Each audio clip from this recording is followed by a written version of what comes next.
Welcome to Profiles in Caring. I'm Kimberly Perkins. Is it possible to live at peace with nature? Pax Natura says absolutely yes, but in order to do so, we first have to understand what happens deep inside a rainforest. Doug Jardine has the story for us from Costa Rica. Kimberly, welcome to Costa Rica. Absolutely gorgeous. We're here in the dry season. You can't tell. You walk outside, humidity absolutely immediately gets you. We are on 0.003 of our world's landmass. That's the size of the country of Costa Rica. But inside that country lives 10% of our world's biodiversity. A lot of it inside a rainforest just like this one. Over the next half hour, I'm going to take you through the Bosque Lluvioso del Rio Costa Rica, the rainforest alongside the Costa Rican River.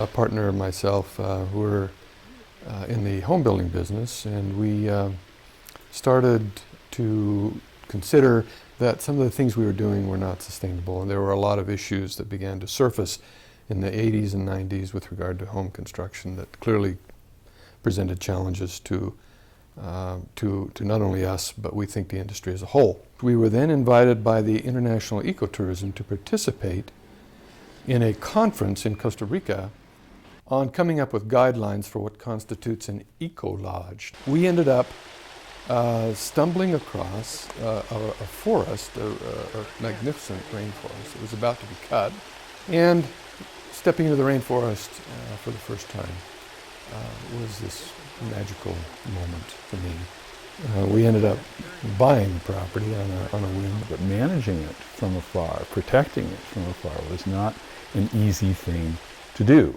We decided then that probably a nonprofit and probably something that we could do in partnership with the Costa Rican people themselves would be the best way to preserve this over the long term, permanently.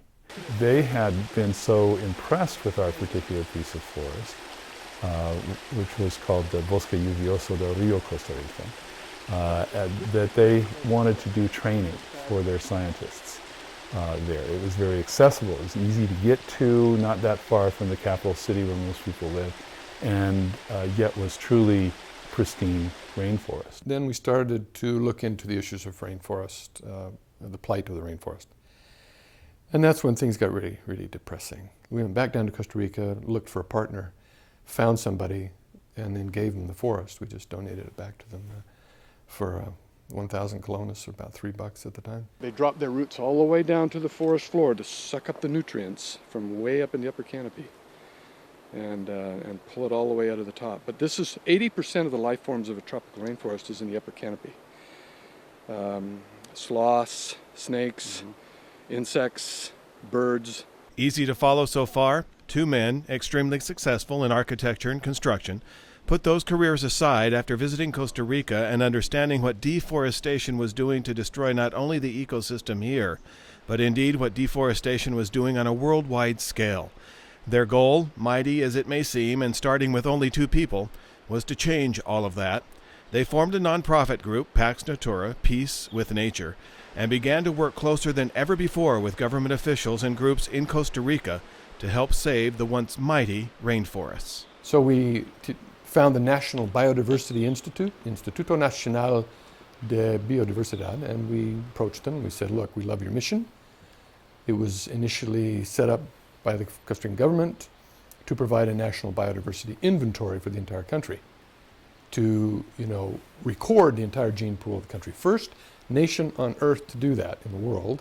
They think that unless the youth of the nation understands their biological connection to the natural world, it's going to continue to go away. And we said, do you want this forest? Do you have any use for it?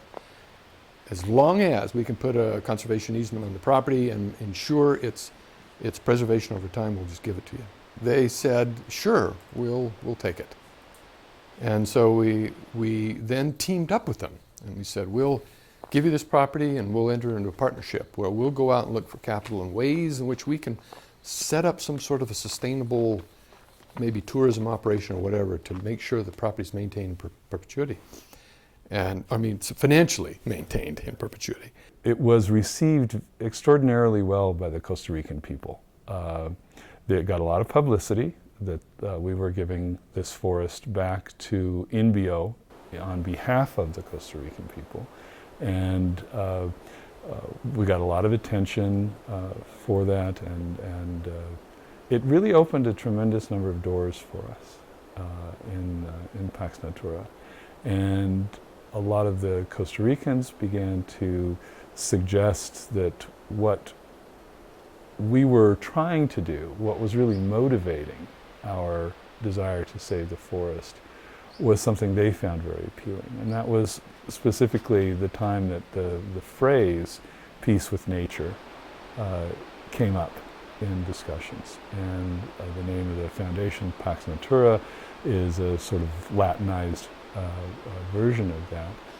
The idea that people should be able to live with nature, using natural law, to have the fullest, most bountiful life that people can live, is possible if you do it within nature. Whereas we have been for so many centuries fighting with nature. The consequences of fighting with nature are now coming home to roost, and it's not something that we can abide. But people belong in nature. Wilderness won't be appreciated if nobody knows that it's there, if nobody knows what's in it and what is worth their attention, their love, their devotion, their care. So we needed to have an infrastructure in place that would help to preserve it over time. And that means some sort of cash flow. But it can't be something we keep giving to over time. That's not sustainable. So it had to be something that generated within itself. So this is the abstract model that we were trying to put together. The way that we have been interacting with the planet is not something that we can continue to do. We have to be able to find a new way, a better way. And that doesn't mean sacrificing everything that we have accomplished as a civilization. Quite the contrary. It just is allowing us to move to the next plane up of civilization. When we come back from this incredible rainforest, your carbon footprint and what it means to the world community. Stay with us.